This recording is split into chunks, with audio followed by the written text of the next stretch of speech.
한참 대화를 나누고 있는 세 사람이 있습니다. 대화를 주고받다가 A라는 사람이 아까 지연씨가 한 말 있잖아 라는 말을 하자 B라는 사람은 고개를 끄덕입니다. 하지만 C라는 사람은 지연씨가 그런 말을 했어? 라고 나중에 놀라는 경우가 있습니다. 여러분도 사람들과 만나다 보면 종종 경험하셨을 거예요. 대화를 놓치는 경우라면 모르겠지만 듣고 있는 것처럼 보이지만 사실 전혀 듣지 않는 사람을 볼 때 말이죠. 대화 도중 다른 생각을 해서일까요? 같은 패턴으로 매번 저런 반응을 보이는 사람이 있다면 왜 그런 걸까요? 뇌의 청각 영역이 발달하지 못해서일 수도 있습니다. 우리의 뇌는 효율성을 중요시하기 때문에 평소에 자주 쓰지 않는 기능은 점점 퇴화가 됩니다. 평소 말하는 양이 적으면 자신의 목소리나 다른 사람의 목소리나 음성 자체를 들을 기회가 없어 청각을 사용할 일도 그만큼 줄어들게 됩니다. 그러다 보니 뇌에서 듣는 기능을 담당하는 부분이 점점 둔해지는 것이죠.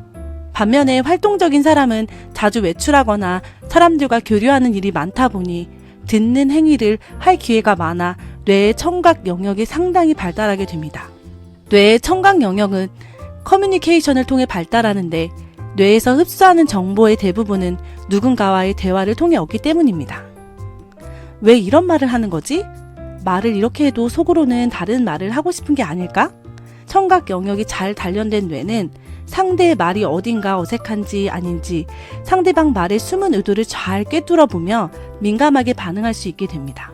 그러나 평소에 대화량이 적으면 상대가 앞뒤 안 맞는 말을 해도 여간에서는 눈치채지 못하기 때문에 누군가와 공유하는 시간이 비교적 적은 혼자 사는 사람 혹은 평소에 이야기할 기회가 적은 사람은 청각 영역을 단련하기 위해 부단히 애써야 합니다.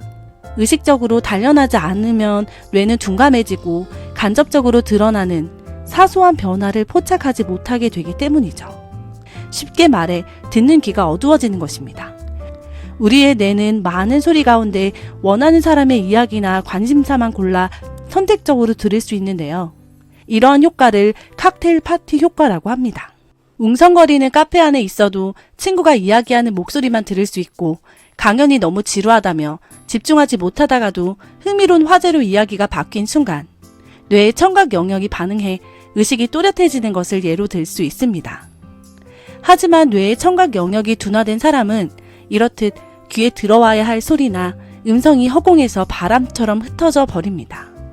대부분의 소리가 잡음처럼 들리며 귀에 명확하게 들어오지 않게 되는 것이죠. 자주 이런 일을 겪는 사람은 이야기를 귀 기울여 듣지 않는다기보다 뇌의 청각 기능이 약해져 있을 가능성이 크므로 훈련이 필요할 수 있습니다. 그렇다면 청각 영역을 발달시키기 위해 할 수 있는 것은 무엇일까요? 라디오에서 들은 내용을 소리내어 따라하기를 하시면 도움이 됩니다. 우리는 평소에 대화를 통해 들은 내용이 얼마나 머릿속에 남아있는지 스스로 진단할 수 없기 때문에 라디오를 활용하여 라디오에서 나오는 소리를 녹음해 보는 거예요. DJ가 하는 말을 따라하며 하루에 5분에서 10분씩 쉐도잉, 듣고 따라 말하는 훈련법을 꾸준히 반복하면 청각 영역의 경험치가 증가하게 됩니다. 귀로 들은 내용을 정확하게 반복하는 힘이 생기면 상대의 이야기에 제대로 귀 기울이고 메모를 하지 않고도 쉽게 기억할 수 있게 되는 것이죠. 무대 위에서 연극 배우들이 긴 대사를 한 번도 틀리지 않고 말하는 것이 가능한 이유는 평소에 듣고 반복하는 연습을 꾸준히 하여 청각이 매우 예민하게 발달되었기 때문입니다. 이렇게 반복하다 보면 습관화되어 한 번만 듣고도 정확하게 듣고 이해할 수 있는 뇌 회로가 만들어져서 사람들과의 만남과 대화가 즐거워지실 거예요.